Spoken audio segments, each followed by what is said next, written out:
gitu. Oke, Mbak Novi, time is yours, Mbak Novi. Monggo. Ya, terima kasih Pak Handra dan semuanya. Oke, mungkin semenit saya mau jelasin diri saya dulu ya biar kenal nih. Jadi saya Novianti, kalau pengalaman auditor yang setelah bekerja itu 12 tahun, baru 12 tahun. Tapi pada saat saya kuliah di IPB, mungkin ada yang tahu ya IPB itu Institut Pertanian Bogor, saya udah diminta sebagai audit program pemerintah, bantu dosen pembimbing saya 2 tahun, jadi totalnya 14 tahun. Umur saya sekarang 33 tahun, pengalaman audit total 14 tahun dari zaman kuliah. Jadi untuk kenal saya, selama yang pernah diaudit pasti ngomong gini, aduh Mbak Novi itu, saya kan seorang Jogja, Mbak Novi itu lembut, ramah, humble, baik dan sebagainya, tapi jangan salah, laporannya segini, gitu. Orang kalau saya audit tuh pasti begitu. Kira-kira seperti itu. Jadi saya di sini pengen sih hasilnya, oh audit tuh bantu kita kok, itu sih yang saya pengen eh sampaikan di sini malam ini gitu ya. Untuk yang pertama, jadi kalau karir terus terang saya ini dari kuliah saya dapat beasiswa Indofood Sukses Makmur kalau tahu ya.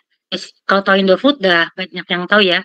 Indofood Sukses Makmur full dibiayain, jadi saya kuliah langsung ditekin sama mereka, maksudnya Nov masuk sini ya, sebelum saya sidang saya udah masuk ke Indofood seperti itu. Jadi saya eh, banyak ngaudit tuh nggak hanya supply chain, seluruh bisnis proses gitu ya. Jadi kebetulan saya dapat rezeki dibiayain sekolah sertifikasi, jadi saya ada sedikit pengalaman kayak gitu ya. Oke, jadi saya mungkin mau jelasin dulu terkait audit, mungkin nggak masuk ke slide dulu ya. Jadi simpelnya audit itu eh, kita mungkin prediksi yang banyak, lawan dulu nih. Kalau ini kan saya lihat temanya lawan, teman atau lawan? Salah. Sampai sekarang masih lawan atau teman gitu ya. Karena memang mindsetnya banyak sekali. Saya terus terang, auditor Indofood tuh mungkin 250-an. Mungkin yang kayak saya cuma nggak nyampe 5%-nya gitu ya. Sampai saat ini. Sampai saat ini. Tapi kalau kita auditi, maksudnya sebagai auditi, kita bawa sebagai teman, itu otomatis nanti goalnya pasti jauh lebih baik dan hubungannya lebih enak. Kayak gitu ya. Oke, oke mungkin dari saya ada satu slide itu bisa nunjukin auditor itu apa sih, itu tuh baru satu slide aja gitu ya, tapi nggak apa nih, slide saya nggak hanya satu sih. Oke, nanti tolong dikabarin kelihatan apa.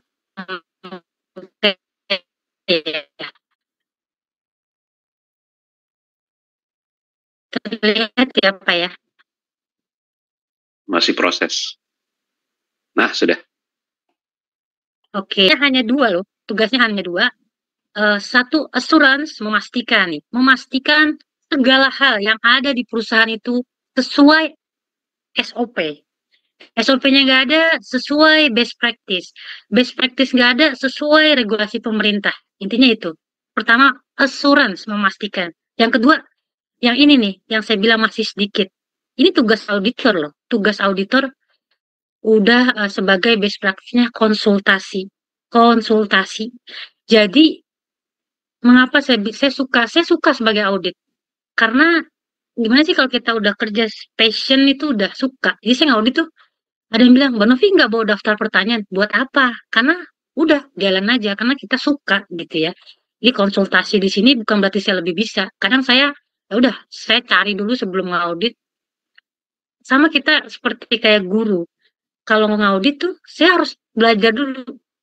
Saya nggak bisa segala hal, otomatis saya banyak kurangnya. Tapi ketika saya ngaudit, otomatis yang saya audit ada umurnya, mohon maaf, udah sepuh. Saya umurnya masih, saya di pekerjaan sebelumnya 27 tahun saya udah ngelit, itu dalam arti jaraknya jauh. Jadi otomatis saya pasti di underestimate dulu nih. Udah pasti. Saya sudah pernah. Lu udah ngasih apaan sama perusahaan? Ngaudit-ngaudit gua. Itu pernah. Bukan pernah, sering. Kayak gitu ya. Jadi memang mindsetnya dulu. Jadi saya di sini, di satu slide ini kita akan ngobrol banyak. Pertama, tadi assurance dan konsultasi. Nah, yang paling penting nih, audit independen. Independen itu nggak boleh punya hubungan konflik of interest, itu paling penting. Saya teman sama Pak Andra, oh nggak peduli saya kayak gitu. Yang penting kalau benar-benar gitu. Objektif, oh udah jelas, jangan ada subjektif gitu ya. Tapi nggak hanya itu, gini, ada mindset dari audit, aduh auditor bikin repot itu udah pasti ya.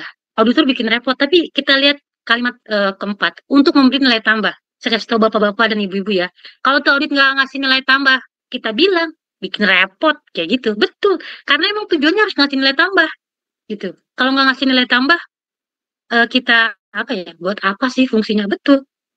Jangan cuma nyari kesalahan doang dong. Challenge kayak gitu. Kemudian udah jelas ningkatin kegiatan organisatif membantu tujuan ya. Kita nih mungkin ya tujuannya apa? Udah jelas manajemen ya, tujuan manajemen. Kemudian kita akan panjang terkait risiko-risiko. Nah, di sini saya mau sampaikan dulu cara kerja audit dulu ya. Jadi tadi yang dibilang, wah ini pasti ada bermain ya tadi ya. Saya tuh udah tertarik tuh. Sekali kalimat saya udah tertarik nih bermain. Sebenarnya nggak gitu, gitu ya. Auditor itu sebelum audit saya kasih tahu proses dulu. Jadi mungkin udah tingkatan ngelit dalam arti di sini mungkin manajer ke atas. Nov, tolong bikin dong program kerja gitu ya. Dari program kerja ada 12 departemen. Itu saya nilai dulu tingkat resikonya. Gudang, saya nilai, oh inventorinya nilainya berapa. Stoknya, slow movingnya, kemudian ada minimal maksimal stoknya atau enggak, dan sebagainya. Kayak gitu ya. Kemudian purchasing, semua kita nilai dulu nih. Oh, ternyata yang paling beresiko kita karena bahasan supply chain. Oh, ternyata eh, gudangnya nih, misalkan kayak gitu, atau logistiknya nih kayak gitu ya, atau keuangannya. Jadi kita tuh nggak asal subjektif. Oh ini terlambat terus nih kita audit. Itu bisa sih. Tapi yang paling pertama adalah program kerja dulu. Jadi auditor itu punya rencana juga. Jadi jangan disangka auditor itu ngincer nih orang. Enggak. Auditor tuh punya rencana program kerja sampai BOD ditandatangani. Kayak gitu ya. Jadi tadi resikonya dinilai, ada juga tadi nilai resiko, kemudian yang kedua, apabila sudah berlangsung auditnya, kita nilai temuan tahun kemarin. Ini udah diaudit 2 tahun yang lalu, oh perlu diaudit lagi. Atau belum pernah diaudit, ini paling penting harus diaudit dulu. Atau marketing, wah ini kayaknya program marketingnya dia lihat yang itu dulu. Jadi nggak hanya dari tingkat resiko, ada juga dari tingkat kegawatan, urgensi. Ada juga dari titipan manajemen, betul yang tadi dibilang Mbak Dani ya. Manajemen, bener. Nov, bisa langsung. Nov, itu deh. Saya udah gerah tuh sama orang produksi, misalkan gitu ya. Losisnya banyak banget. Udah, losisnya. Jadi, ada program kerja, satu dari resiko, dari urgensi, temuan berulang audit, sama dari titipan manajemen, itu betul. Sama nih, nomor 5 nih. Whistleblower, bener. Wah, saya audit ada yang ngadu-ngaduin, itu betul. Ada whistleblower, tapi jangan dibilang kamu mesti dapat pengaduan kamu begini, enggak gitu cara auditor, terbukti atau enggak kayak gitu ya. Jadi ya ketika program kerja jadi bulan apa itu disusun. Ini saya kasih tahu benar-benar best practice-nya. Sebelum audit kita tuh harus buat namanya pre-audit. Bapak di sini kalau misalkan ya,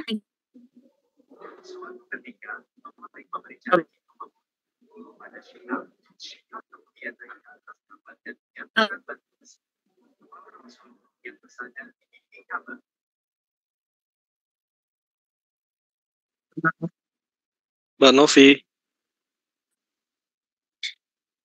Pak Yudi, Mbak Novinya memang itu ya? Iya, Memang freeze. freeze ya? Iya. Oke. Ya. Saya pikir jaringan saya 2 hari 3 hari mengaudit ini nih. masalah. Kan kita Mbak Novi, halo. Mbak Novi.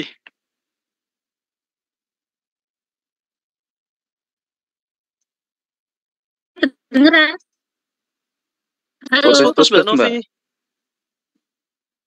Suara saya kedengeran nggak sih? Nge-freeze? Masih. Halo, Atau halo, halo. ya, atau mungkin kayaknya Mbak Novi Ya, bandwidth-nya gimana ya? agak rendah. Oke. Masih Mungkin putus-putus? oh ya udah. Tapi videonya itu freeze. Udah? Masih freeze Oke. kalau video masih Udah, freeze. masih putus-putus, masih freeze kah, Pak Andra? Masih Mbak. Atau gini aja Mbak Novi mungkin bisa off Masa cam saya aja tutup kali ya. Ini off cam nih udah benar, off cam udah oke. Coba sekarang udah lumayan ya. Lancar. Suaranya udah nggak Audio aman. putus-putus? Udah. Oke, alhamdulillah. Mohon maaf ya kalau di BSD ini masih banyak ada sawah-sawah, jadi mungkin itu yang menyebabkan putus-putus. Iya. Maaf ya, mohon maaf ya. Oke, kita lanjut ya. Jadi saya mau jelasin sebentar. Jadi auditor itu kita bisa challenge dalam arti tadi kalau nggak ada suratnya kita bisa tanya kayak gitu ya. Terus yang kedua tadi auditor tuh kerjanya sudah surat tugas, harus ada program kerja. Nah, seperti itu. Alurnya saya kasih tahu alur dulu ketika program kerja itu ada, surat tugas itu ada, mereka harus ada opening meeting. Opening meeting semuanya.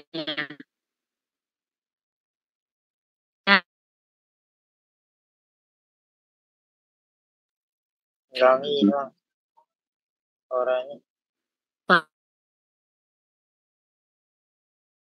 Lama seperti itu ya.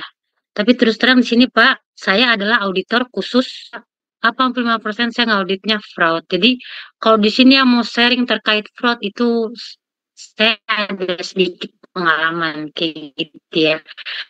Tapi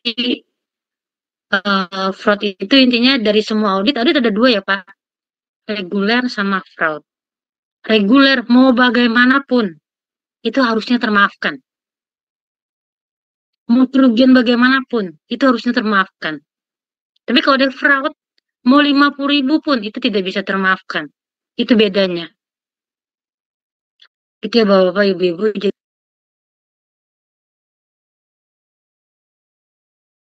Kalau terkait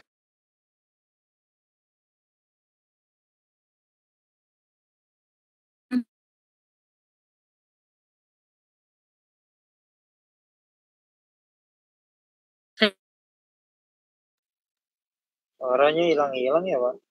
Mbak Novi jadi putus-putus lagi, maaf.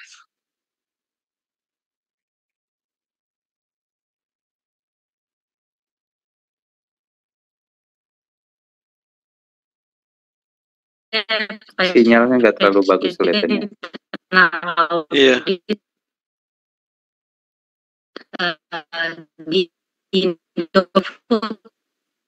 No, kalau lagi lo pakai gue lo memang sih, tapi ilmunya bagus banget. Namanya Pak Roger Sadiku semua Wirawan. Nah, kalau lo lagi ngaudit reguler, ya, oke. Oke, ini ada yang nanya saya ini dulu apa? Jawab dulu apa gimana Pak? Halo Mbak Novi. Pak dari HP bentar ya. Oh boleh. Ya, jadi dari yang dijelasin Mbak Novi ini saya sebenarnya ikut bernostalgia juga. Oh iya benar. Kalau Mbak Novi udah 12-14 tahun jadi audit, saya mungkin sekitar 8 tahun ya. Jadi awal karir saya itu 8 tahun pertama itu saya auditor. Baik financial audit maupun internal audit. Tapi benar sih yang dibilang sama Mbak Novi tadi kan assurance sama consultant. Jadi saya pernah dikasih tahu sama bos saya waktu itu, dia bilang auditor tuh fungsinya dua, seperti yang tadi Mbak Novi bilang, ya kan? Cuman dua nih. Assurance itu meyakinkan bahwa kita bekerja sudah benar, ya kan? Kemudian konsultasi. Jadi dia bilang dua, bisa jadi polisi, ya kan? Polisi ya biasalah nangkepin maling gitu kan ya. Ya. Ya, Mbak Novi, saya lagi meng-emphasize nih apa yang disampaikan Mbak Novi tadi. Ya kan, jadi Maaf polisi. ya saya coba. Ya, sip. Jadi ada polisi, ya kan? Polisi itu nangkepin maling toh, ya kan? Investigasi, ya kan? Minta data, satu lagi adalah konsultan. Jadi seperti Mbak Novi tadi bilang, jadi auditor itu harus ada nilai tambah, ya kan? Kalau nggak ada nilai tambahnya, udah ngoprek-ngoprek masa lalu gitu ya. Kemudian tidak ada suatu apa ya kayak oke, ini salah ya Pak, ya yang benar harusnya gimana, ya kan? Nah itu part of consulting, ya kan? Dan benar sih, ya kan? Auditor itu terjadwal, ya. Jadi awal tahun ketika menyusun budget pun kita sudah jadwalin, ya kan? Kita akan mengaudit apa saja, bagian mana, ya kan? Kalau perusahaan multinasional seperti saya dulu waktu jadi auditor, bahkan karena kita juga bertugas untuk mengaudit seluruh Asia Pasifik. Jadi termasuk negara mana kita mau audit, siapa yang berangkat, skopnya apa, ya kan? Jadi itu udah clear, ya kan? Dan benar, kita datang, opening, kita audit, terus kita closing. Itu semua rangkaian audit. Terus ada satu lagi yang suka dadakan itu, makanya tadi yang Pak Tama bilang, lusa tolong itu ya bagian itu diaudit ya. Nah itu biasanya ada sesuatu memang, ya kan? Tercium apa bermain-main gitu kan. Aroma duniawi ya. Nah, saya juga pernah begitu ya. Bahkan dulu sampai apa dadakan gitu sampai diterbangin ke China gitu. Karena di China itu ada sesuatu lah, tercium sesuatu oleh manajemen gitu ya. Kemudian disuruh berangkat ke sana. Nah, ini memang tugas-tugas audit yang kita mesti tahu ya. Tapi gini, belum tentu juga kalau buat kita nih misalnya dadakan nih, loh, kok tiba-tiba sih audit mau masuk gitu ya. Belum tentu itu dadakan sebenarnya. Ya. Karena audit itu memang sebaiknya terjadwal, tapi kepada orang-orang yang diaudit itu kadang-kadang tidak diinfokan jauh-jauh hari, gitu loh. Ya kan, supaya senatural mungkin auditnya, ya kan? Karena terbukti ketika kita buka kolom chat tadi ya Pak Tama ya kan? Beberes dokumen, ya kan? Ya. Beberes tanda tangan, ya kan? Nah itu kan menjadikan auditnya tidak natural, ya kan? Jadi buat kita mungkin loh, kok lusa kita mau diaudit? Buat auditor mungkin enggak, mungkin ini terjadwal, ya kan? Mungkin kalau auditornya ramah kayak Mbak Novi, mungkin kita boleh tanya dulu gitu kan di awal, Mbak, ini audit terjadwal apa audit dadakan sih, gitu kan? Kalau dia memang terjadwal, oh ya oke, berarti aman nih, ya kan? Bukan ada fraud. Ya karena benar, beberapa kali saya begitu, lagi audit di satu tempat, tiba-tiba manajemen bilang, kamu join ke Surabaya, kita lagi investigasi si ini, departemen ini, berangkat gitu loh, meninggalkan audit yang existing. Nah itu memang karena kenapa fraud itu kalau nggak segera ditindaklanjuti, bukti-buktinya misalkan bisa dihilangkan, ya kan, bisa disamarkan. Karena ketika dia tahu, oh, gue bakal mau diaudit nih, dia kan beberes dokumen tadi loh, ya kan, sama sebenarnya kita itu ya, yang jahat maupun yang baik itu sama. Kalau mau diaudit beberes dokumen, atau yang fraud itu menghilangkan dokumen ya. Mbak Novi, udah aman? Aman, maaf ya, mohon maaf banget. Maaf ya. Oke. Ini bisa ini share slide-nya nggak? Kalau slide-nya mungkin Pak Tama yang share mungkin. Ya, Saya saya share udah slide-nya. Mbak Novi itu aja. Iya, oke, sudah share Pak tadi Pak yang kemarin Pak. Iya. Oke, saya itu ya share screen slide-nya Mbak Novi yang itu ya. Paparin ya. Sebentar. Ya. Oke, tadi Pak maaf Pak, tadi Pak siapa? Tadi betul Pak yang Bapak siapa? Nah, itu saya Pak AS, saya Bapak ASCI Jatayu. Pak Yudi, Pak Tama, Pak Andi, ASCI Jatayu. Andi ya? Iya. Ya, tuh benar kalau terkait fraud itu tadi ada surprise audit itu betul, kayak hadiah itu betul. Datang jangan ngasih tahu siapa-siapa. ada surprise cash opnam, ada surprise apa itu banyak. Tapi ada nggak yang auditnya tuh defense? Ada. Ngapain datang kayak tamu nggak diundang, nggak ada pemberitahuan. Tapi kita punya namanya audit charter. Audit itu punya audit charter. Kalau udah disuruh BOD, itu bisa memeriksa tanpa batasan apapun. Itu plusnya.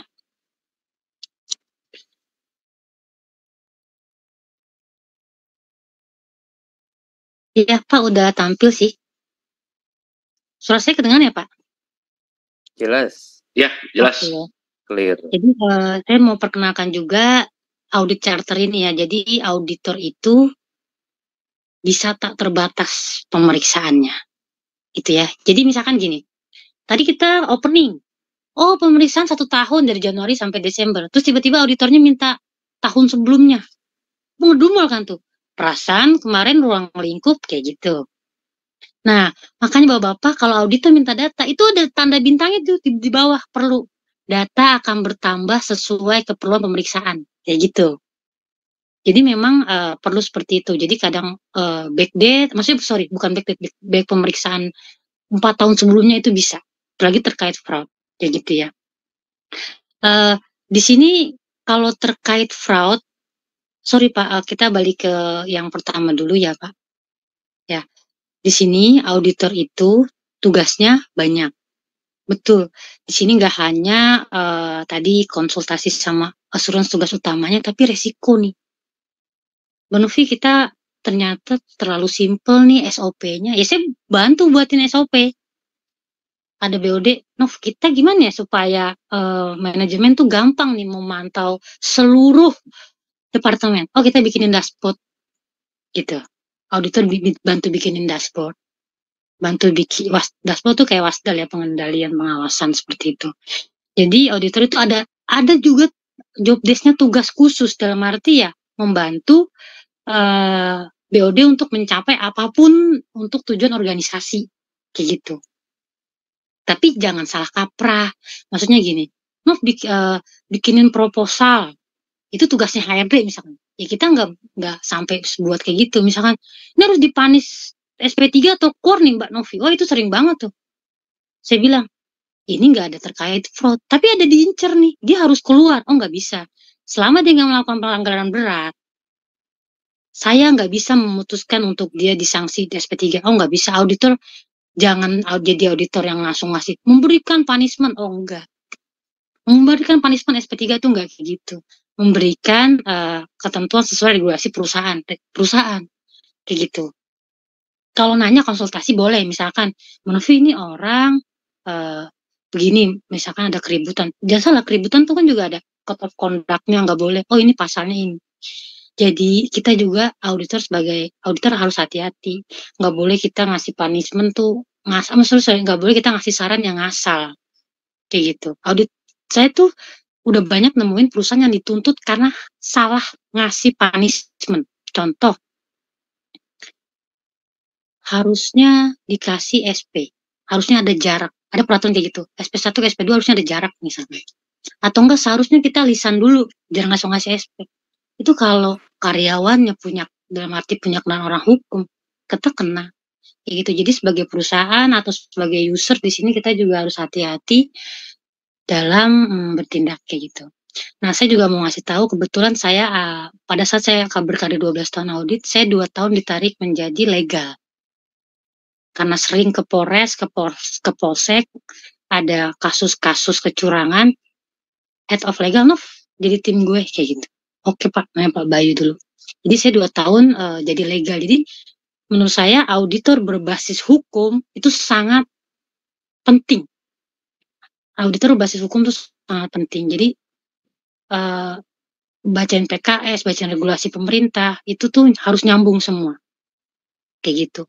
Oke, mungkin sebelum kita ke slide berikutnya, mungkin ada beberapa pertanyaan yang saya jawab dulu, bisa ya Pak ya? Jangan nanti tiba-tiba ada 10 gitu ya. Kita satu-satu dulu ya. Boleh, dari atas dulu kali ya.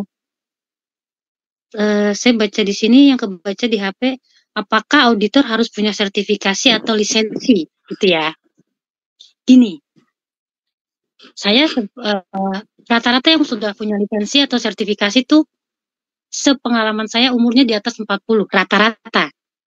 Ya memang saya 27 saya sudah dapat sertifikasi itu karena kebetulan ada rezeki di situ, maksudnya dikasih oleh atasan saya seperti itu. Tidak semua auditor harus punya lisensi, tidak semua. Nggak harus. Sertifikasi hanya sebagai nilai tambah. Kayak gitu.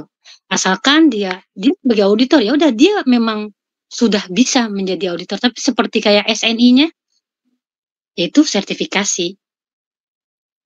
Bisa internasional, bisa nasional seperti itu. Tapi kalau udah perusahaan menentukan dia sebagai auditor, kita harus istilahnya ya udah kerjasama sebagai auditor walaupun dia nggak punya sertifikasi.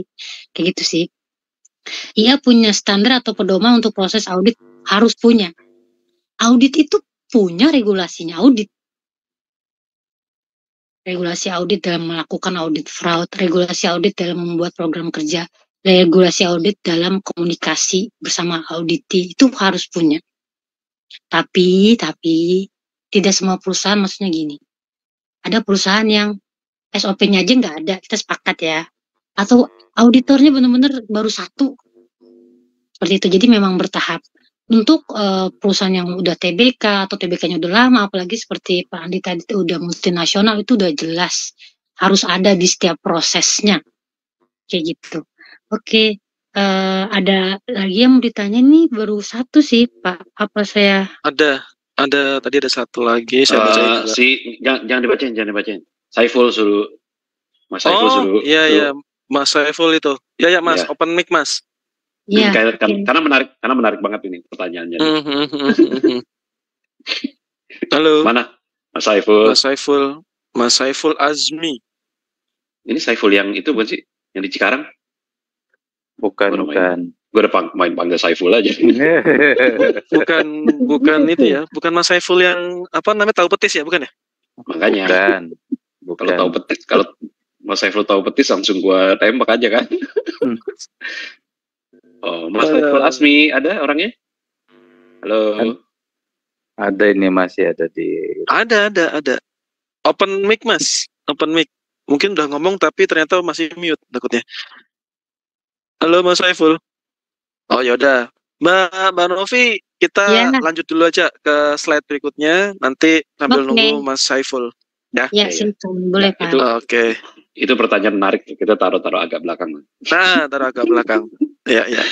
Oke, pas kebetulan Mbak Novi kan belum baca gitu kan. Nah, nggak apa-apa. Surprise juga. Surprise question, bukan surprise audit. Di sini munculnya cuma satu, nanti tolong bantu bacain ya Pak. Siap. Oke, silakan Mbak. Lanjut. Mau di next slide? Oke. Kemudian saya mau jelasin slide satu ini lagi yang terakhir ya. Saya pernah disuruh, Nov, tolong buatin dong resiko-resiko perusahaan. Dia bilang, ada saya kepala audit, saya bilang, itu bukan tugas saya untuk membuat seluruh resiko. Ingat ya, seluruh resiko itu tugasnya unit yang punya. Kayak gitu. Tapi untuk membantu mengkoordinir, membantu untuk menilai resiko, membantu untuk memprioritize resiko, itu tugas audit. Jadi jangan salah kaprah di sini, manajemen resiko ya untuk membantu manajemennya, bukan membuat resiko-resikonya. Ini kalau ketemu perusahaan yang udah, tadi yang saya bilang udah mungkin ya lebih lama prosesnya, itu udah ada sistem manajemen resikonya sampai setahap itu gitu ya. Jadi kalau pada intinya di slide ini auditor itu mulai dari meriksa sampai bantu tata kelola perusahaan. Tadi saya garis bawahi harus ada nilai tambah. Seperti itu ya. Oke Pak Handra, maaf untuk slide berikutnya minta tolong. Oke, ini tujuannya apa sih gitu ya. Tadi melakukan penilaian secara independen. Ya. Kalau ada audit, ini saya garis bawah ya. Auditor, contoh ya. Auditor kakak, misalkan saya auditor, saya punya kakak orang purchasing, itu nggak boleh. Nggak boleh, harus keluar salah satunya. Punya ponakan atau benar-benar saudara jauh itu sama sekali nggak boleh. Tidak boleh. Itu sesuai keilmuannya. Jadi benar-benar harus independen. Seperti itu. Terus melakukan penilaian secara independen terhadap aktivitas operasional perusahaan. Jelas ya, semuanya aktivitas operasional perusahaan itu harus dinilai. Dinilai ini bisa gini. Yang best practice-nya, kita harus ada self assessment sebenarnya. Jadi sebelum audit harus ada self assessment. Ada pertanyaan banyak, itu harus misalkan Pak Handra dikasih daftar pertanyaan, apakah ini sudah berjalan, misalkan poin kartu stok misalkan ya. Oh ada. Kita harus nilai diri kita dulu sebagai user. Nanti baru auditor datang nih. Penilaian auditor. Oh ada, tapi begini. Oh ada, ternyata nggak ada. Jadi harus ada gap nanti kita. Oh menurut si user seperti ini nih, tapi menurut auditor seperti ini. Buktinya gini. Nah saya sekedar sharing di Indofood itu kalau closing meeting bisa sampai jam 1, jam 2 pagi. Saya punya dokumennya tebal, mereka punya dokumen tebal. Maksudnya kayak buktinya tuh saya menganggap itu seru gitu. Oh kita challenge-an gitu. Mbak Novi, ayo saya tantang gini. Bapak yang mana Pak? Ini sesuai peraturannya ini bisa. Pak, maaf ini udah nggak update. Sesuai regulasi ini, tahun sekian ini seperti ini. Kayak gitu ya Pak.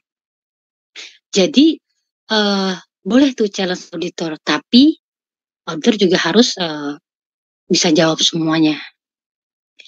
Sama, kita kalau ketemu auditor yang dalam arti sombong, gue bisa segalanya. Ya, itu kita juga bisa, istilahnya jangan seperti itu gitu. Saya pengalaman dalam arti banyak auditor yang kayak gitu. Mungkin saya pernah sharing ke Pak Andra. Ini kita sambil ini ya. Saya punya teman audit, mohon maaf dia mungkin tim saya ya. Tim saya, tapi karena tadi kekurangannya dari mungkin kita punya sifat yang dalam arti tuh orang bilang Novi sekarang di perusahaan sekarang Novi tuh nggak ada tegas-tegasnya mukanya, nggak ada galak-galaknya gitu ya, nggak ditakutin. Saya digituin di kerjaan saat ini. Itu kekurangannya dalam arti kita bisa sebagai teman, tapi ada juga yang dalam arti meng-underestimate. Saya pernah ada tim, saya nggak nyebutin perusahaannya di mana. Jadi gini, saya pernah sharing ke Pandra juga. Jadi dia foto salah satu GM. Di foto GM itu lagi baca komik. Baca komik di foto terus di jam kerja. Kemudian saya lihatnya di situ tanpa ngasih tahu saya, dia ngasih tahu direktur waktu itu di pabrik, salah satu pabrik obat. Direkturnya langsung dikasih SP2 GM tersebut. Terus saya bilang, oh kenapa? Salahnya apa? Saya bilang gitu kan. Dia baca komik di jam kerja Mbak Novi. Sekarang saya tanya, dia baca komik berapa lama? Ya pokoknya pada saat saya lewat, oh nggak bisa gitu, saya bilang gitu. Itu bukan tugas audit sampai segitunya. Moto orang lagi baca komik. Belum tentu kalau dia cuma sekilas, bisa cuma beberapa detik atau 1 menit kita. Terus kalau dia cuma sekali, nggak berulang, seperti itu. Kebetulan direkturnya juga dalam arti itu agak apa ya, kurang bijak juga ngasih SP2 seperti itu. Jadi saya baca komik dapat SP2 ya. Iya. Gimana kabar gua ya, suka hahihi, kemana-mana hahihi, jarang kerja. Nah makanya Pak itu ada juga auditor yang seperti itu. Itu saya ketemu. Terus saya clearin sama direkturnya, Pak, Bu, itu Ibu waktu itu. Bu, itu di ini aja Bu, SP-nya Bu. Karena ini tim saya yang salah. Saya bilang gitu. Pertama, ini bukan bukti kuat. Kayak gitu. Bukan berulang juga.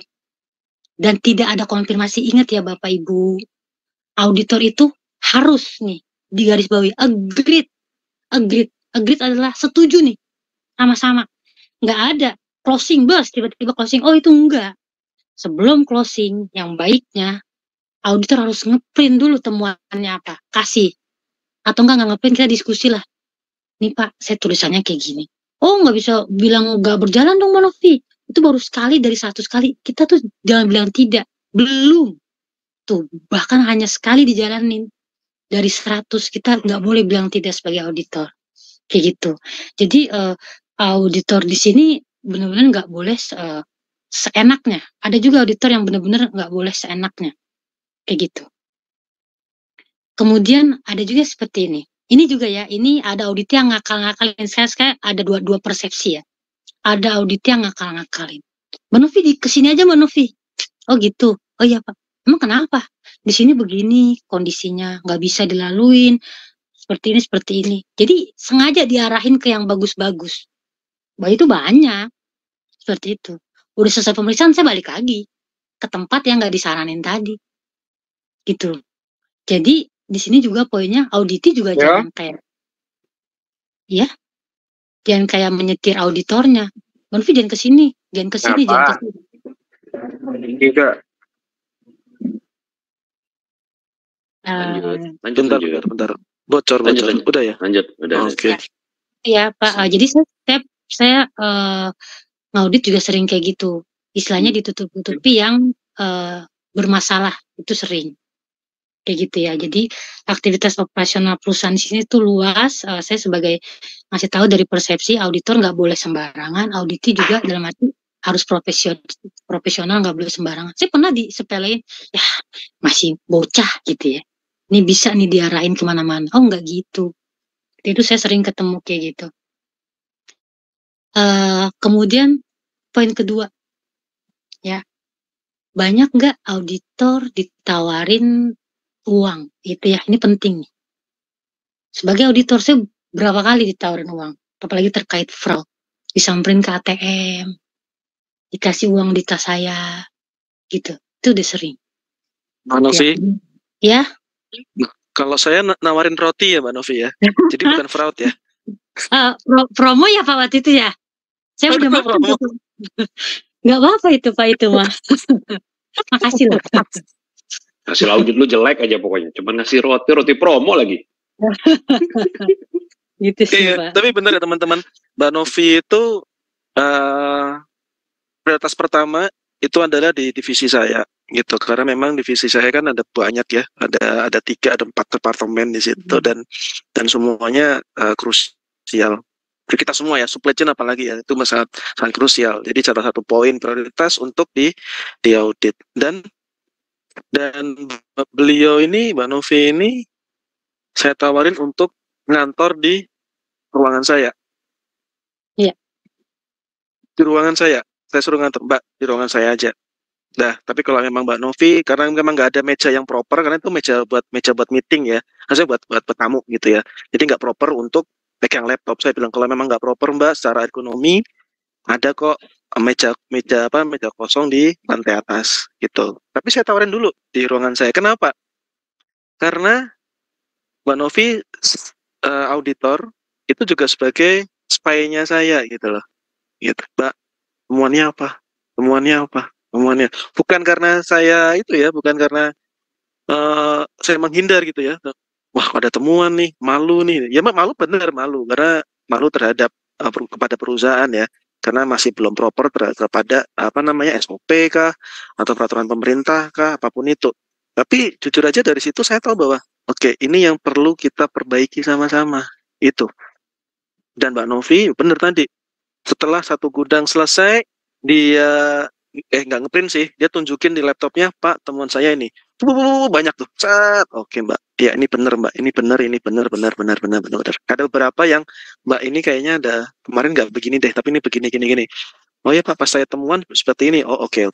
Nah kayak gitu, diskusi kayak gitulah. Makanya saya memposisikan sebagai orang yang oke Mbak, kalau ada temuan info ya, begini. Jadi justru sangat membantu teman-teman saya ya. Makanya saya deketin terus tuh Mbak Novi sampai saya kasih roti promo gitu kan, biar deket sama saya. Sorry, makasih loh Pak. Jadi itu dan benar apa yang dikatakan Mbak Novi ini nggak cuma teori, dan itu dia beliau lakukan di perusahaan yang dimana saya kerja, terutama di divisi saya gitu. Jadi ya benar ada temuan, terus kemudian ada ya tadi ya, mungkin agak saya sedikit ringkas dari Pak Aci sama Mbak Novi. Jadi mungkin tingkat keberhasilan si audit itu yang pertama memang mencari gap antara aktual dengan standar gitu ya. Terus kemudian dari situ dilanjut, yuk solusinya mau apa? Terus kemudian setelah itu, oke, setelah ada ketemu solusinya ini menjadi sesuatu yang lebih baik. Nah, itu tingkat keberhasilannya auditor tuh sampai tidak ditemukan lagi gap tersebut itu, kesalahan yang sama. Nah, jadi ya sangat beruntung sekali gitu dengan kita adanya audit internal, ketemu lagi orang yang seperti Mbak Novi yang dengan wajah yang nggak galak. Dan itu benar loh. Bahkan tim saya sendiri juga ngomong, Mbak Novi kan nggak ada galak-galaknya sebagai auditor, dan itu benar. Dan itu benar. Bahkan tim saya sendiri yang ngomong. Ya Mbak Novi ya. Ya benar, Lanjut. Lanjut Mbak Novi. Ya, terus terang saya baru seruangan selama ngaudit sama auditi ya sama Pak Handra ini. Jadi setiap harinya justru seruangan gitu ya.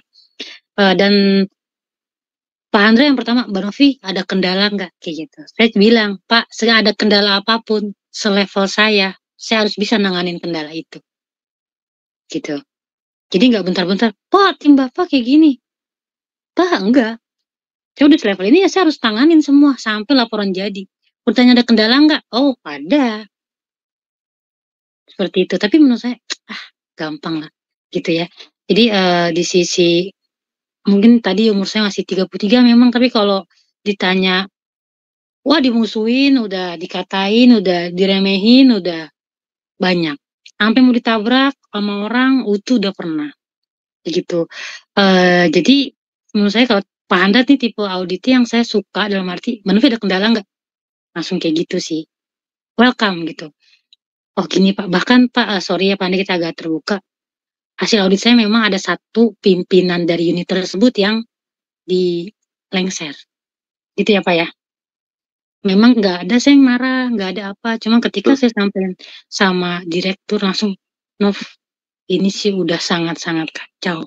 Dia bilang kayak gitu. Saya harus ganti. Seperti itu. Persepsi saya hanya menyampaikan objektifnya, walaupun ada impact seperti itu.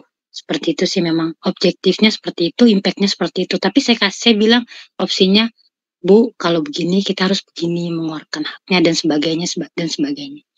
Jadi kita jangan tetap mau salah apapun hak harus tetap dibayar, mau 1 rupiah pun. Seperti itu sih. Itu sharing pada saat ini saya ngaudit di satu unit yang Pak Handra pimpin seperti itu. Betul. Oke, mau jawab pertanyaan dulu apa mau lanjut ke slide nih Pak? Lanjut slide dulu deh Mbak. Foto-foto dulu yuk, foto-foto dulu yuk. Foto, ya foto Mbak. Foto dulu Saya yuk. agak mau sharing salah satu, kalau saya sebutannya temuan ya, apa sih temuan di supply chain gitu ya. Terkait ini menilai aktivitas operasional.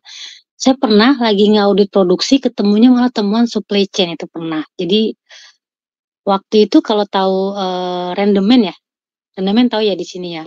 Jadi saya lagi ngaudit berapa sih pakai material balance ya. Material balance berapa sih raw material yang dipakai di setiap mesin, kemudian lossisnya berapa, terus sampai yang masuk ke gudang jadi berapa, kayak gitu ya. Ketika saya lihat hasil rendemen tersebut itu lebih dari 100%. Oh, saya bilang ini nggak mungkin raw materialnya 100, hasil 105 itu nggak mungkin. Kecuali ada tambahan reproses atau repacking dari periode sebelumnya pas China. Makanya audit itu harus punya bukan satu sifat yang namanya negative thinking, itu bukan negative thinking. Namanya positive skepticism ya. Minta tolong teman-teman, auditor negative thinking, enggak. Bahasanya itu positive skepticism.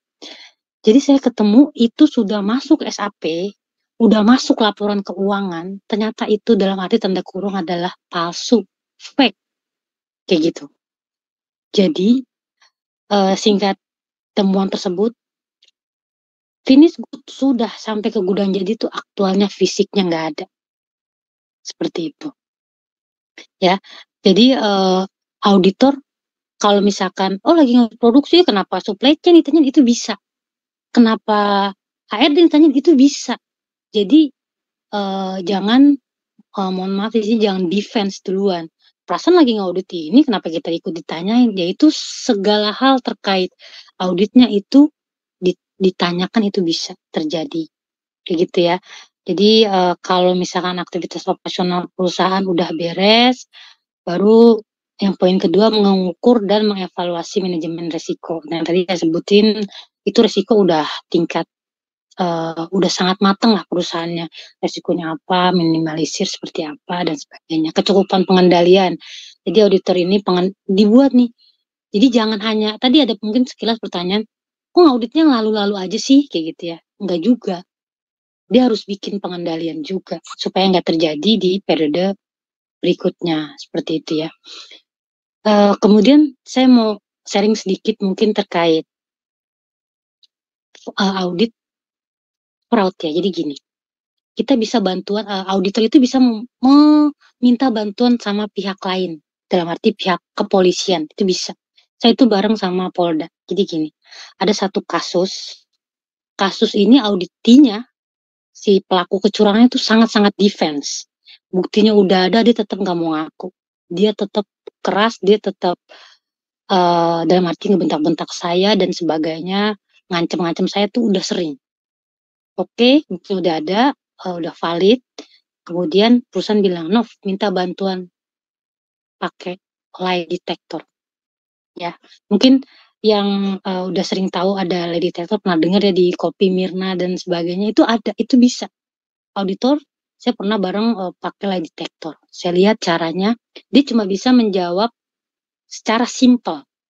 Apakah Anda melakukan pengambilan uang secara untuk kepentingan pribadi? Tidak, misalkan.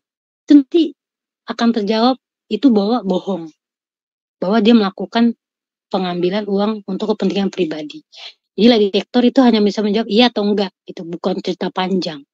Nah, itu bisa dijadikan alat bukti.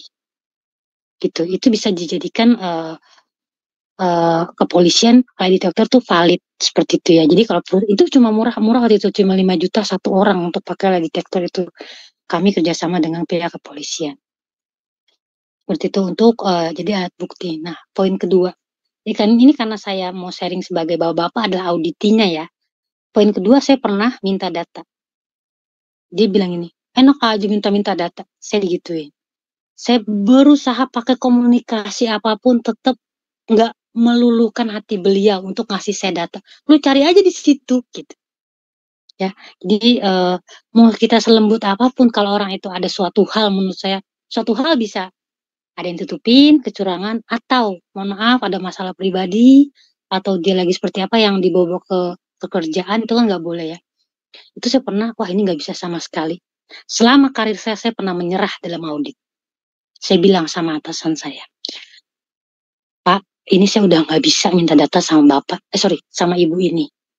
Karena begini, secara WhatsApp udah dikata-katain kasar seperti ini dan sebagainya. Nov, gampang aja. Ambilin gua kertas, katanya. 1 lembar kertas kosong APS. Terus Pak, kasih ke dia deh, kata gitu. Terus bilang aja, Bu, tolong tulis kalau Ibu tidak bersedia di audit. Tolong tanda tangan. Ya saya melakukan apa yang atasan saya minta. Pak, Bu, kalau misalkan nggak mau, saya minta tolong bahwa tidak mau diaudit. Tanda tangan. Hasilnya apa, Pak? Pasti orang tersebut di PHK seperti itu. Jadi di sini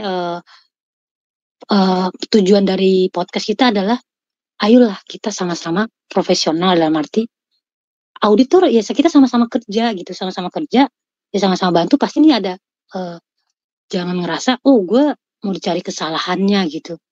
Tapi kalau memang itu disuruh BOD untuk memeriksa, kita terlalu defense, auditor bisa punya cara-cara yang dalam arti bisa sampai staf itu. Kayak gitu. Jadi udah pakai cara apapun, komunikasi baik, tapi auditor juga bisa tegas dalam artian bukan marah, bukan kasar, tapi bisa caranya seperti itu. Gitu ya. Tapi saya mau ngasih 2 persepsi. Itu sebagai dari auditor ke auditi. Ini saya juga mau sharing, ada auditor dalam artian ya dia sangat pintar, cerdas secara fraud, tapi dalam kurung tadi yang di webinar Bandung ya, attitude-nya kurang bagus itu saya punya sharing pengalaman. Dia ngomong gini sama atasan saya, Pak, saya nggak mau ngaudit unit ini ya Pak. Dia memang menyelamatkan perusahaan berapa miliar waktu itu. Pokoknya namanya lagi tinggi banget. Saya nggak mau ngaudit unit ini Pak. Oh kenapa Min namanya? Karena orangnya begini Pak, auditinya saya selek sama dia, kata gitu. Saya nggak mau. Oh gitu, kata gitu. Boleh, ya udah nggak usah ngaudit. Tapi kamu urus deh surat resign kamu ke HR. Seperti itu. Jadi auditor juga punya dalam tanda kurung punya tanggung jawab yang besar. Gak ada tuh dikasih privilege yang gimana. Itu privilege-nya sama semua. Mau dia nyelamatin dia istilahnya songong dalam artian dia nolak-nolak seperti itu. Jadi di sini saya mau bilang sebagai auditi dan auditor kerjasama. Terus yang kedua, banyak sekali selama saya ngaudit itu pasti saya jadi tempat curhat ya di sini. Maka saya tekenin teman atau lawan. Saya di sini sangat mendukung sebagai teman. Ya, oke temuan banyak, iya benar. Tapi secara bantuan Pak, apa yang bisa saya bantu Pak? Contoh, kelebihan jam lembur. Mungkin ini terkait HRD, cuma ada terkait tim supply chain juga saat itu. Kelebihan jam lembur. Gimana nih Mbak supaya praktis? Oh kita pakai ini. Jadi harus ngasih solusi. Gitu. Ada yang, Mbak ini kayaknya nih orang curang nih Mbak. Kayaknya, maaf ya Pak, saya nggak ada kayaknya. Kalau mau bukti, silahkan. Saya cariin. Banyak yang ngadu ke saya, wah banyak. Ini terlambat mulu Mbak Novi. Kerjanya tidur mulu. Banyak. Mbak Novi, maaf ya. Dia kerjanya selingkuh. Maaf, bukan urusan saya kalau itu. Ya, itu bukan urusan saya kalau secara pribadi. Terus terang, saya di sini auditor. Masalah pribadi orang, jangan sampein ke saya. Saya selalu bilang seperti itu. Secara kerjaan, ayo. Jadi, benar tuh kalau dibilang, oh ada yang ngaduin saya. Itu bisa saja. Makanya tiba-tiba diperiksa, itu bisa saja. Gitu. Tapi kalau yang penting, bukannya nggak penting, kayak gitu. Dia pakai uang operasional perusahaan dulu tuh Mbak Novi. Ini karena nanti kan digantinya setelah gajian. Itu bisa periksa. Ada nggak buktinya? Tapi ternyata misalkan tim sales ya, tapi ternyata belum disetorin orang customernya ngasih cash kayak gitu. Itu bisa. Kayak gitu. Itu terkait aduan-aduan whistleblower ya, bahasa kerennya itu banyak. Ya, whistleblower tuh kabar-kabar angin yang nyampe ke auditor tuh banyak. Terus kita mungkin selingin sama jawab pertanyaan, boleh ya Pak Tama ya?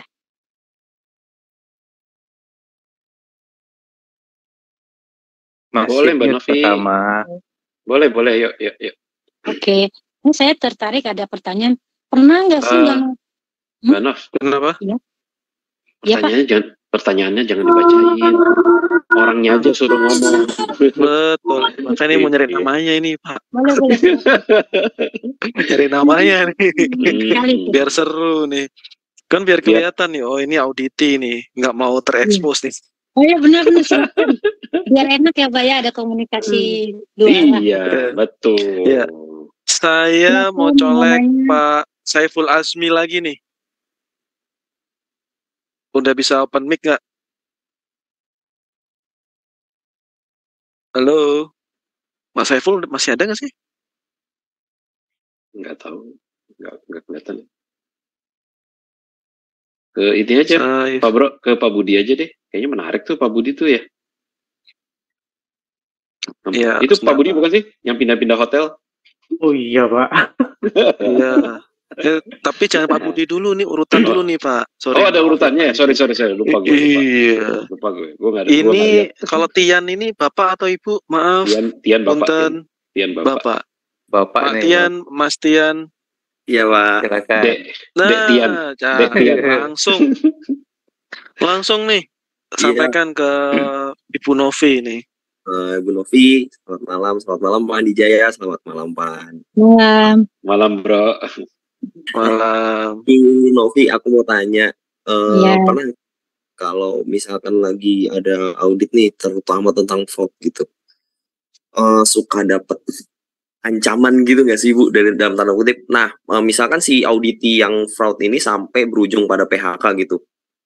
Terus habis itu si auditi yang bersangkutan itu memberikan ancaman dalam tanda kutip gitu Bu. Oke. Terima kasih Bu. Oke, sama-sama. Saya jawab dulu ya. Saya di panjang karir saya pernah, saya ada sedihnya juga sih, PHK bukan satu orang, seluruh departemen. Maksudnya seluruh orang dalam departemen itu, ada 19 orang. Karena apa? Karena kecurangan semua. Jadi kalau ditanya sering PHK, kalau terkait fraud yang tadi saya bilang, itu memang PHK. Seperti itu. Kemudian ancaman. Jangankan ancaman. Mau ditabrak mobil sih 2 kali. Seperti itu. Jadi, mungkin kita sharing di sini, percaya atau nggak percaya ini kisah mistis juga pernah.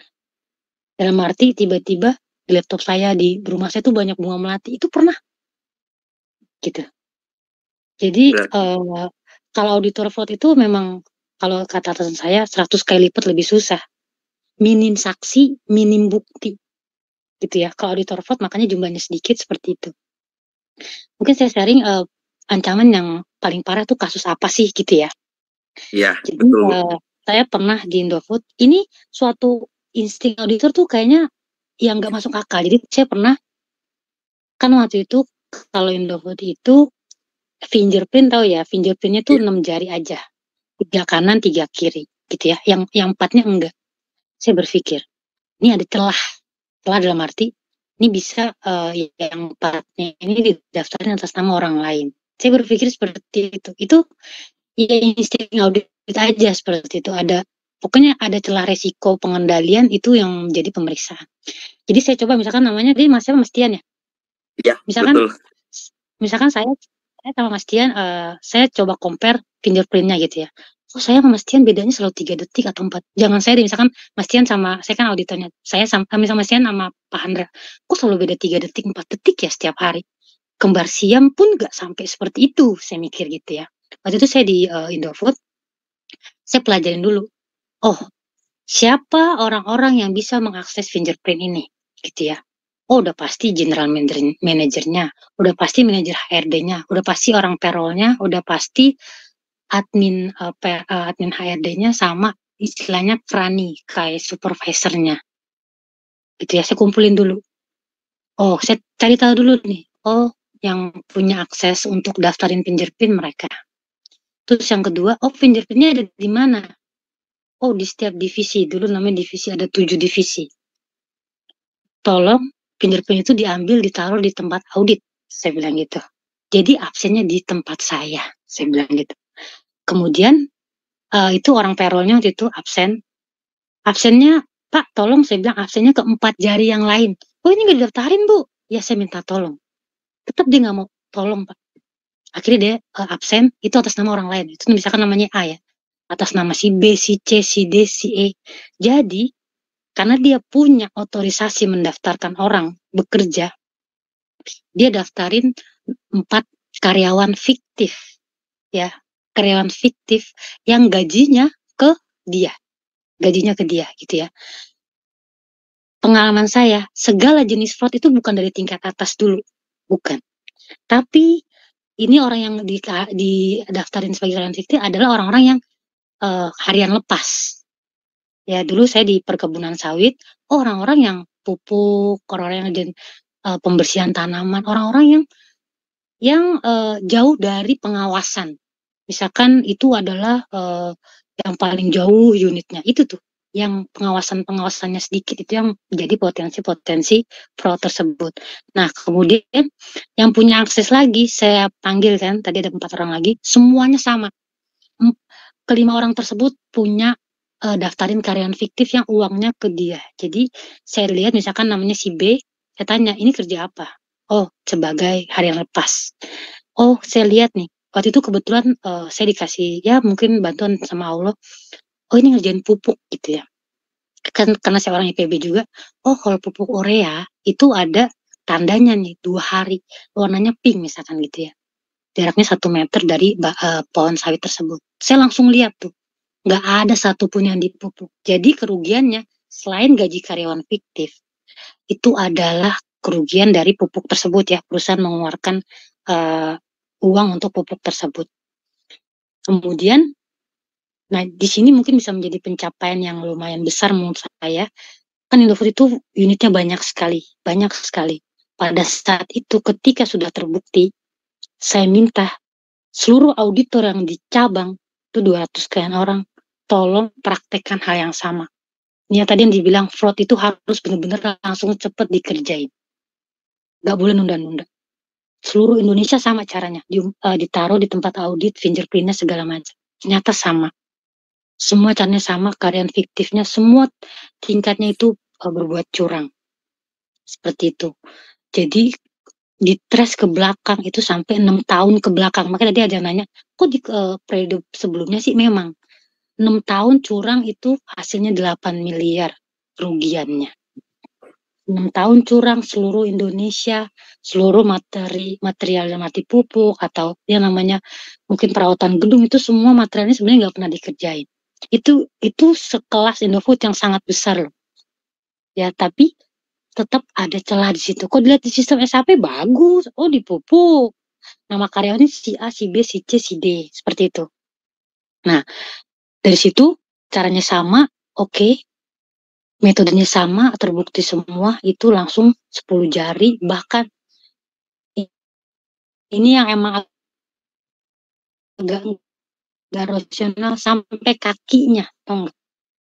Kalau misalkan dia sakit nih, ada kan tangannya yang ada itu di perusahaan sawit, sampai di lock gitu. Jadi emang udah nggak boleh ada celah di situ. Itu salah satu temuan audit yang PHK semua, banyak se-Indonesia, seperti itu. Ancamannya tadi saya mau nyebrang bareng atasan saya, itu naik motor habis makan, tiba-tiba ada mobil benar-benar mau niat nabrak kita berdua. Itu 2 detik kali ya, kalau nggak saya nggak ketemu bapak-bapak dan ibu-ibu di sini. Untungnya langsung segera direm, tapi langsung ditangkap ke polisi seperti itu. Terus poin kedua, ini saya agak miris ya, mungkin yang terkait PHK ya. Jadi saya meriksa insting audit itu memang ya, makanya audit itu sebagai profesi itu karena dia harus punya insting. Dalam arti nggak nyari kesan tapi dia punya insting. Misalkan ini, saya pernah meriksa ini operasi sesar anak karyawan operasi sesar sampai 37 juta. Kalau dilihat dari dokumennya lengkap, obatnya, dokternya, semuanya 37 juta cairnya Indofood, plusnya mau berapapun kesehatan tuh pasti ditanggung. 300 juta pun operasi itu pasti ditanggung. Nah ini waktu itu operasi, kalau dari kwitansinya ya istilahnya, dokumennya itu udah lengkap valid, tapi saya kepikiran sebagai audit, kok saya pengen lihat akta lahirnya ya, gitu. Kebetulan kalau namanya dokumen perusahaan saya cari, lahirnya di bidan, di kampung, tapi ngeklaimnya di rumah sakit besar. Kan nggak mungkin lahir di bidan tapi tulisannya diklaimnya lahir di rumah sakit besar dan ngeklaimnya 30 juta. Saya panggil, Bu, ini punya Ibu? Ya. Ibu lahiran di mana, Bu? Karena saya dalam artian udah terkenal, apa ya, orang tuh kenal saya tadi yang saya bilang, ya ramah segala macam, tapi jangan ada yang bohong gitu. Karena saya belajar banyak orang bohong tuh gimana gitu. Atau kontrol tuh kayak gimana, atau cari bukti. Karena kalau saya udah manggil orang, itu pasti buktinya udah ada. Gitu. Orang sudah tahu, aduh, Mbak Novi, detailin ampun, kayak gitulah kira-kira ya. Jadi ketika saya manggil, dia udah tahu. Ini Ibu ngelahiran di mana? Di bidan. Berapa biayanya? 500. Ibu ngeklaim di mana? Di rumah sakit ini. Kok bisa kwitansinya keluar, Bu? Ya saya cuma bayar 200.000. Ya. Maksud saya banyak hal yang menurut saya nggak logis. Oh, lahiran anak aja sampai istilahnya nyari peluang potensi uangnya dari situ gitu, sangat disayangkan. Ya. Kalau orang fraud tuh pasti segala macam namanya orang kepepet ya. Mbak, kalau saya bohong ya, anak saya, istri saya kelindes truk semua. Sering. Tapi dia bohong. Saking dia tuh mau menjatuhkan mental saya gitu. Mohon maaf, saya bukan terkait agama ya, ada pemuka agama gitu. Ketua Rokris, ketua Rohis, itu udah pernah semua. Gitu ya. Dan pengalaman saya, ini hati-hati bapak-bapak, ibu-ibu, yang paling sulit membuktikan, maaf banget, bukannya pelaku kecurangan laki-laki, bukan. Pelaku kecurangan wanita sangat sulit karena dia strukturnya sangat canggih. Ketika Ketika cewek sudah curang, dia tuh berpikirnya sangat-sangat sempurna, ya. Segala hal dipikirin seperti itu. Makanya laki-laki Jadi nggak usah coba-coba bohong lah gitu kan. ya, Tuhan. Iya, Jadi kita laki-laki mau manut aja lah udah. benar. Ikut aja yang benar, nggak usah macam-macam. ketemu lemahnya kayaknya saya udah tahu nih. Makanya memang saya auditor fraud satu-satunya. Kalau misalkan di Indofood juga satu-satunya yang benar-benar ngelit gitu ya. Sampai dibilangin, Nov, kita bermain istilahnya bukan curang ya. Auditor pakai ada taktiknya juga. Nov, Triknya. ini orang galak, Nov. Lo aja deh, lo kan cewek gitu. Ada juga kayak gitu. Ada, Dit, ini kan bapak ini parah nih, Dit. Sorry, ini ibu ini jutek, Dit. Lo aja deh cowok. Jadi ada kayak gitunya, Pak. Dalam arti kita ya menghalalkan segala cara, tapi yang halal, benar-benar halal. Jadi ada yang baru masuk, mau ngapain? Udah kayak gitu, banyak. Kayak gitu ya. Kayak gitu. Jadi kalau terkait pertanyaan Mas Tian tadi, PHK, saya juga ngerasa bersalah dalam arti, ya otomatis menghilangkan rezeki.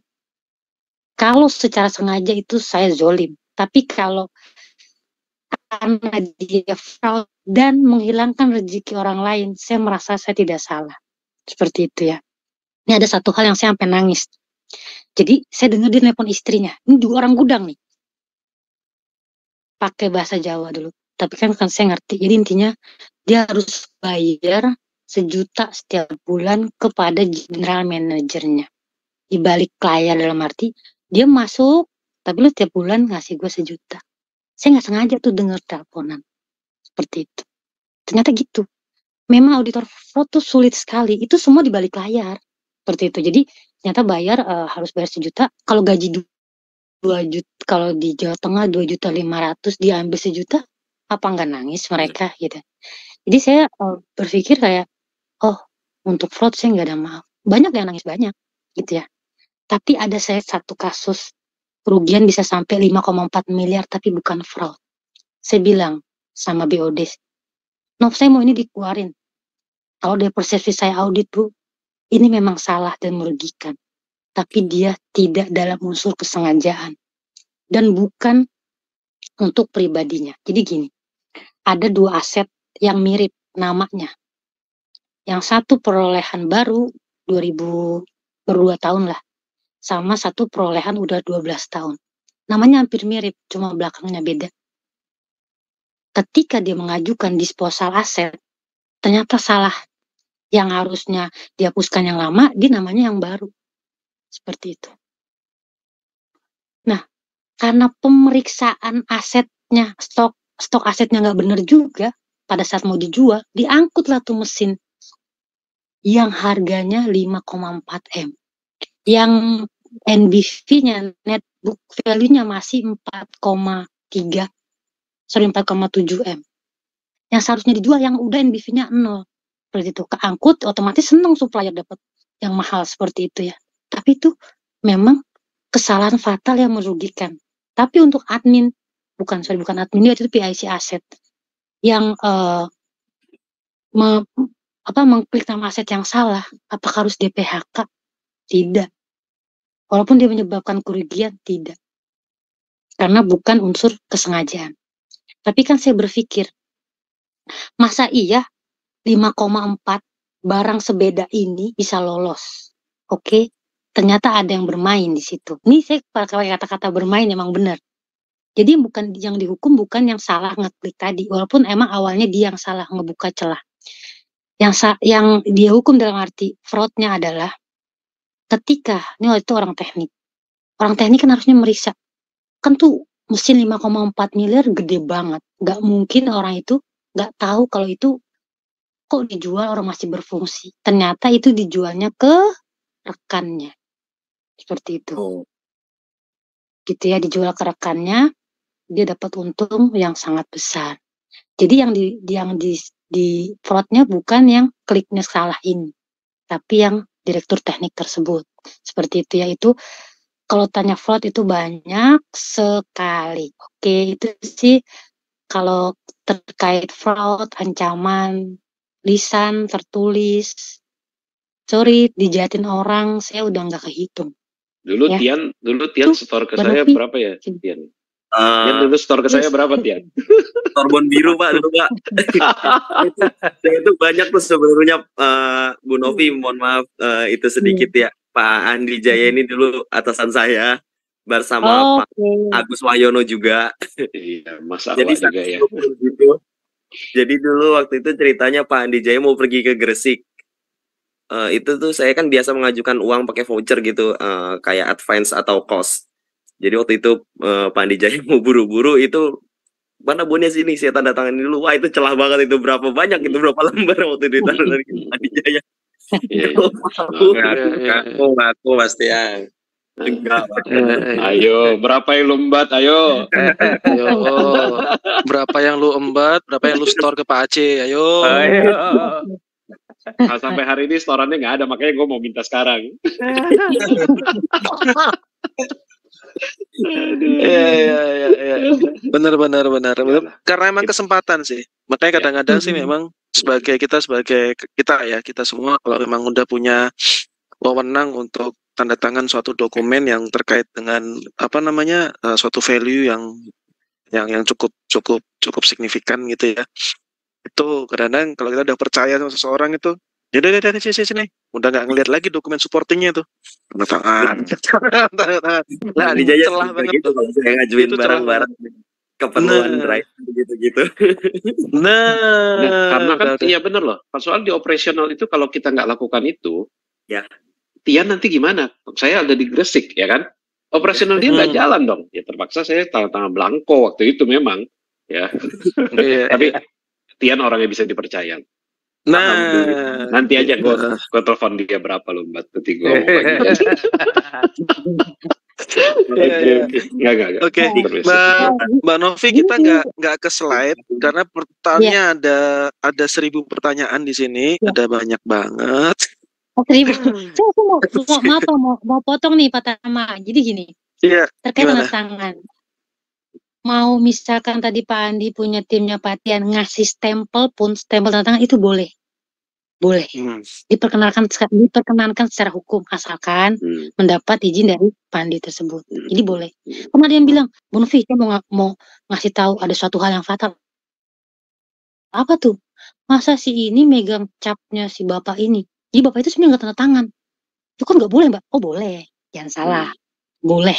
Asalkan dapat izin dari orang yang bersangkutan, gitu. Itu sih. Betul. Ya, tapi memang nggak sembarangan orang sih yang pegang stempel itu kan ya. Iya. Karena emang harus orang yang benar-benar dipercaya gitu. Betul. Oke, Mas Tian, nanti tolong hitung-hitungan ya Pak Aceh ya, dapat berapa nanti. Nanti calling. Oke, saya lanjut ke kolom chat. Ini masih ada 14 menit lagi. Moga-moga Mbak Novi bisa agak speed up ya.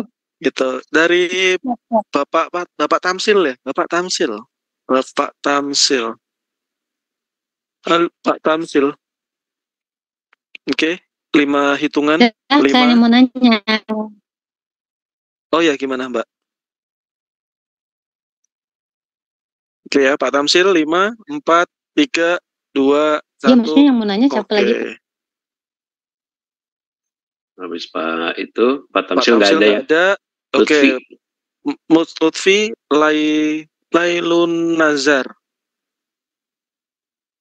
Halo, iya Pak. Oke, Pak Lutfi, monggo Pak. Monggo bisa ditanyakan, sharing atau gimana? Silakan. Di waktunya Pak Tama. Gini, monggo. Ini tadi kan mohon maaf sebelumnya telat bergabung. Nah ini mau tanya, kalau misalnya ada audit biasanya kan ada suatu kejadian Pak ya. Kalau misalnya suatu kejadiannya itu beberapa tahun yang lampau. Nah, sedangkan yang diaudit ini sudah lupa kronologinya seperti apa pada saat kejadian itu. Itu gimana Bu? Apakah bisa tetap dilanjutkan atau gimana? Oke. Jangankan yang udah lama, udah ganti orang aja masih bisa diaudit kok hal yang sama. Ya, tapi Mbak Novi silakan dijawab.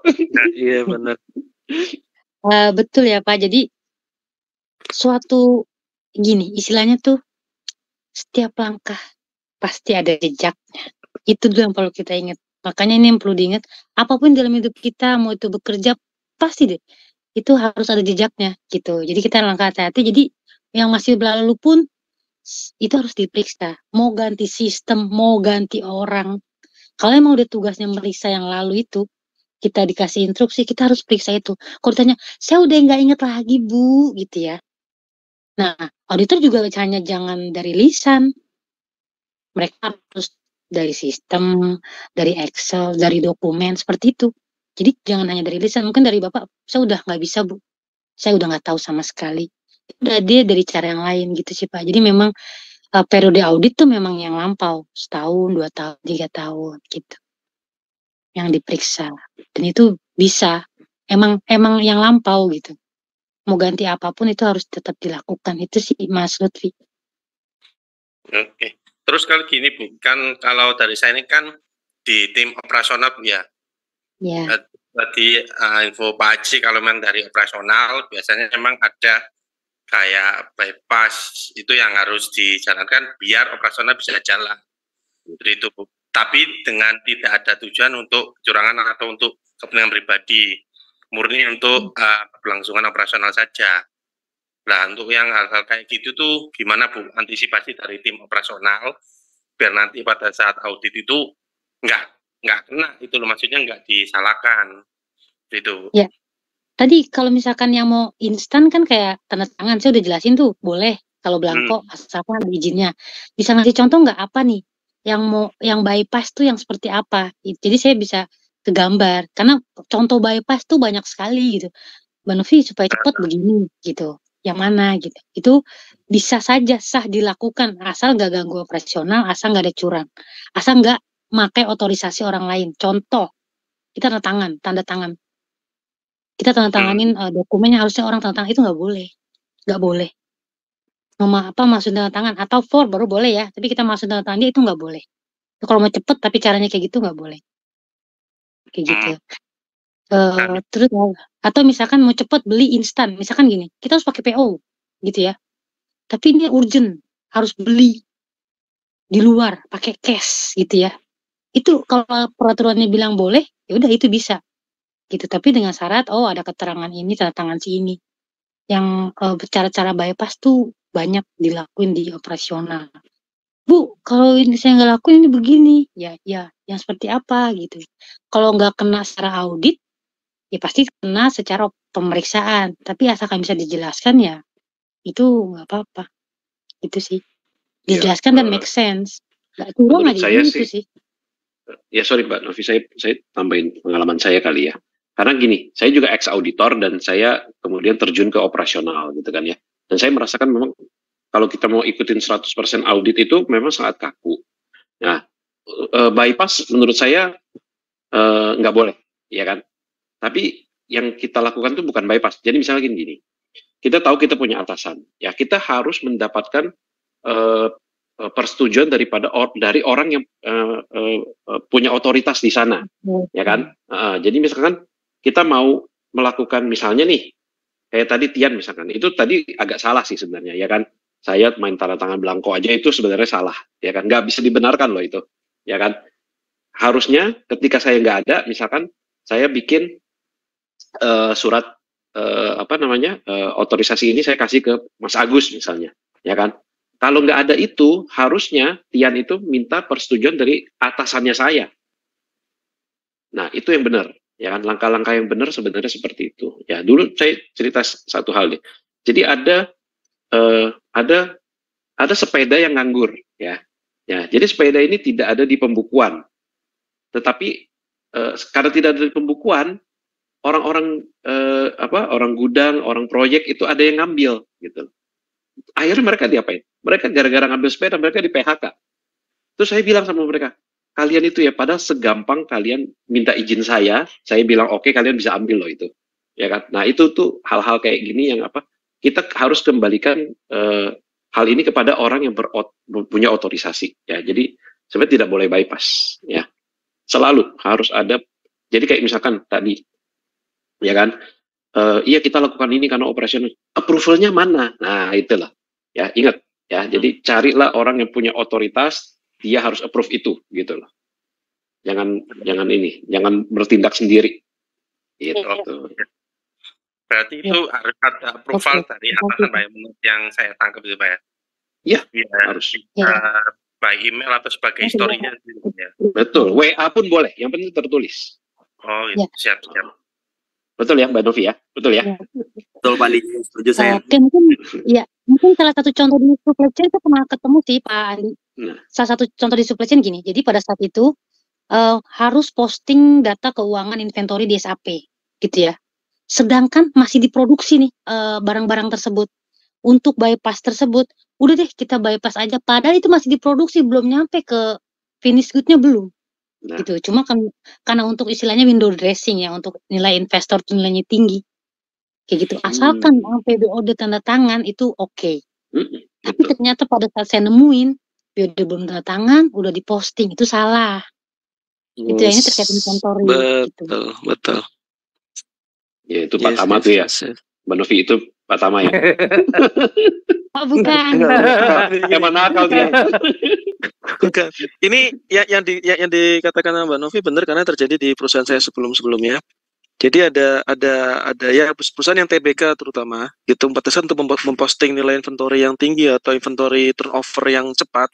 Itu kadang-kadang kita agak bermain tricky begitu.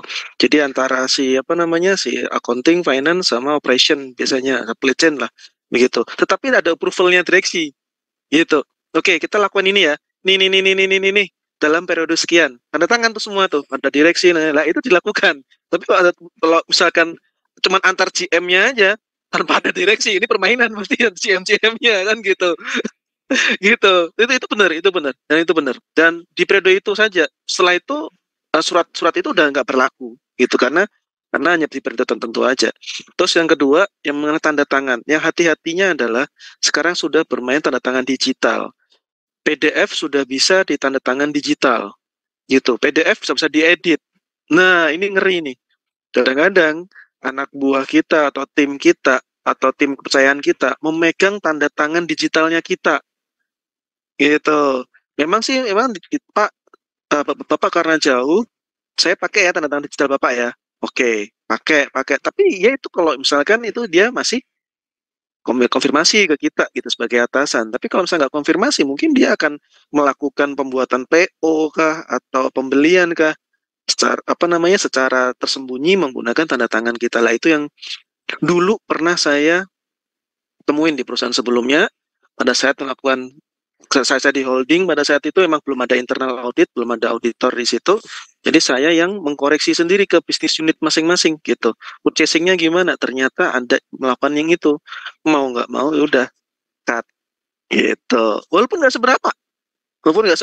Benar kata Mbak Novi.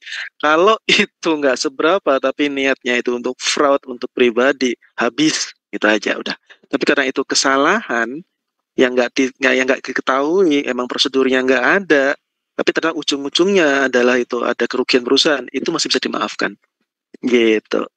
Harus nanti kita perbaiki di prosedurnya. Oh prosedurnya nggak mengatur ini, gitu. Yuk kita perbaiki prosedurnya, sistemnya yang kurang, yang mengakibatkan aktivitasnya yang berdampak. Oke, Mbak Novi lanjut ya, 1-2 lagi ya. Oke, Mas Lutfi sudah cukup. Cukup. Jadi udah tahu ya celah-celahnya untuk melakukan fraud amannya gimana? Enggak gitu. Ini enggak. Sebenarnya tadi ada satu tips dari Mbak Novi. Kalau mau fraud aman, itu ada tipsnya tadi. Ya, jadi perempuan. Langsung ke calon. Cara terstruktur. Iya. Oke. Laki-laki nggak usah aja pokoknya. Iya. Menarik. Jadi gini, pertanyaannya adalah gini. Dia bilang gini, auditor kan belum tentu bisa kalau terjun ke lapangan, ya kan? Dibalik nih, jadi posisinya jadi auditi. Pernah nggak sih diminta untuk tukar posisi? Misalnya, auditor disuruh pegang departemen warehouse logistik, terus ditantang buat pegang audit di departemen warehouse logistik, terus ditantang untuk pegang warehouse logistik selama 1 tahun. kira-kira bisa benar diterapkankah teori-teorinya? Ini, oke. Ini saya jawab ya, Mas Saiful ya. Saya bukan bermain tantang lagi. Bapak tahu pernah fisik yang fisik deketin saya deket. Baru 2 bulan ngaudit, udah bilang ini nggak rapi. Dia ngomong gitu. Ini begini, ini begitu. Ayo coba jadi posisi saya, digituin. Gitu. Ditantang gitu udah berapa kali saya bilang. Kalau misalkan diizinin dan ada kesempatan, ayo Pak, saya bilang gitu. Ditantang gitu ya ayo. Karena saya udah pelajarin bisnis prosesnya gitu. Kalau emang nanti performa saya nggak bagus, ya silakan dikasih penilaian yang jelek. Tapi kalau misalkan saya nyampein hal yang baik, begini, Bapak tanggapannya kayak gitu, ya nggak apa-apa, saya berani nerima tantangan gitu. Tuh, Itu sih, Pak Tama udah punya successor.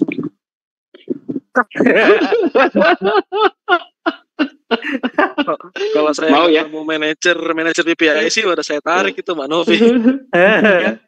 Mbak Novi mau ya ditantang gantiin posisinya Pak Tama ya? Gantiin, jangan gantiin. Loh, kan nanti beliau naik lagi posisinya ke atas, ya kan? Amin. Enggak, kalau soal ditantang untuk menjadi posisi auditi itu, jujur saya punya pengalaman pribadi dan saya tidak secara langsung sebenarnya ditantang. Jadi saya banyak ngaudit di komersial gitu ya, di orang sales. Kemudian saya memang ditarik ke sales gitu loh. Jadi ya tidak ada yang menantang sih, cuman dan ternyata bisa kok orang audit ya. Saya yakin gini, Mbak Novi kan sebenarnya gini, auditor itu spesialis apa generalis? Ayo, Mbak Novi. Auditor itu spesialis apa generalis? Kalau saya mendefinisikan auditor adalah seorang profesional yang gak semua orang bisa, itu aja dulu. Nah, terus gitu. dalam hal karena auditor ini kan sebenarnya punya helikopter view ya. Dia kan nggak cuma ngaudit komersial, ngaudit ini kan. Jadi sebenarnya in a way sebenarnya seorang auditor ini harus menjadi generalis, ya kan? Spesialisasi dia adalah audit, tetapi bidang keilmuan, bidang fungsi-fungsi dalam perusahaan itu dia harus ngerti semua. Dalam hal itu dia generalis. Nah, itu sebenarnya membuka kesempatan seorang auditor untuk misalnya nih, kayaknya seru, kayaknya seru nih, ya kan? Ya kan? Kalau dulu kan saya kerja di perusahaan bir, kayaknya seru nih, jadi sales bir gitu kan. Nah, mau ditarik ke sana, ayo gitu loh. Nah, jadi ini membuka kesempatan sebenarnya, ya kan? Tuh, buat naik jadi GM ya Pak. Iya, Mbak Novi tuh naik jadi GM, Pak Tama naik jadi direksi, ya kan? Ayo kita sama-sama amin yuk. Amin. Mbak Novi udah mengakuisisi ruangan kerja saya. Nah,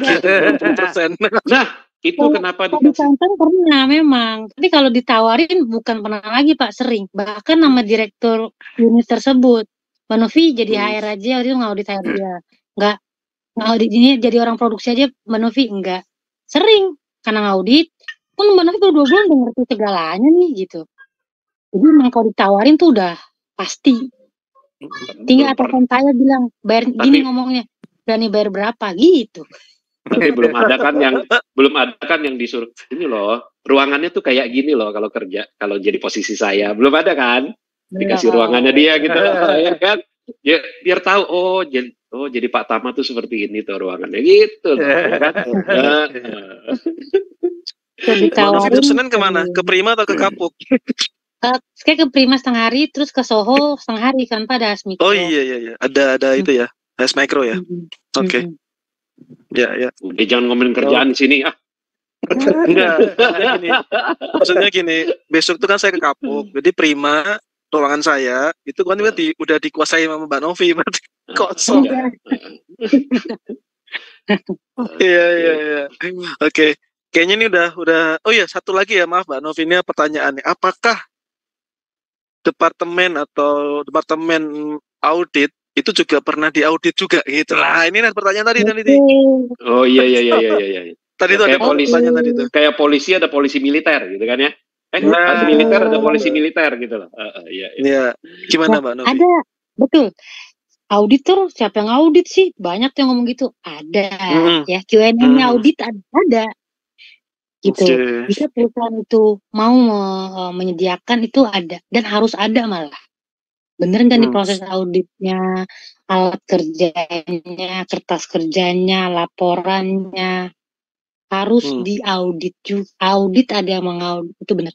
Tapi untuk level, mohon maaf ya, ini perusahaan benar-benar udah sangat bagus, udah multinasional, udah sangat bagus yang bisa kepikiran sampai situ, gitu.